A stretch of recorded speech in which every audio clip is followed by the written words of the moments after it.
Pengadilan Tinggi DKI Jakarta memperberat hukuman Harvey Mois dalam kasus korupsi dan pencucian uang terkait pengelolaan tata niaga timah di PT Timah Tbk periode 2015 hingga 2022. Vonisnya ditingkatkan dari 6,5 tahun menjadi 20 tahun penjara dengan denda 1 miliar rupiah dan uang pengganti 420 miliar rupiah. Putusan ini lebih berat dari tuntutan jaksa.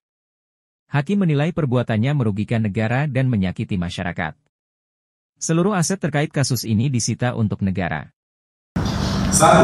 Menyatakan terdakwa Harvey Mois telah terbukti secara sah dan meyakinkan bersalah melakukan tindak pidana korupsi yang dilakukan secara bersama-sama dan melakukan tindak pidana pencucian uang secara bersama-sama sebagaimana diatur dalam dakwaan ke-1 primer dan ke-2 primer.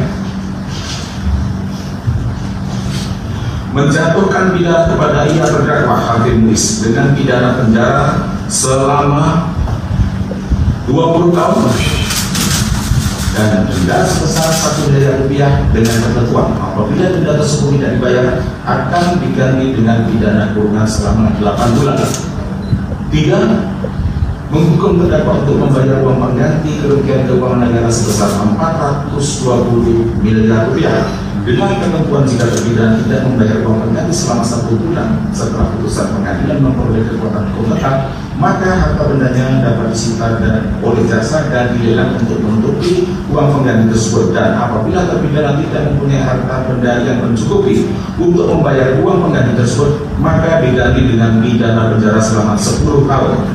4. Menetapkan masa penangkapan dan penahanan yang dijalani oleh terdakwa dikurangkan seluruhnya dari pidana yang dijatuhkan.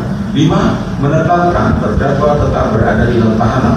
Menyatakan barang bukti berupa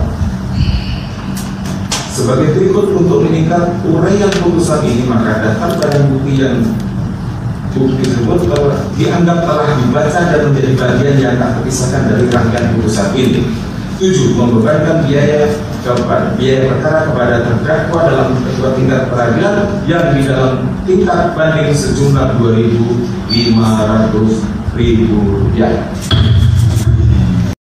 Demikianlah akhir laporan dari kami. Kami mengucapkan terima kasih atas perhatian Anda dan terus mengikuti saluran berita dari kami guna mendapatkan informasi terbaru dan analisis mendalam. Sampai bertemu lagi.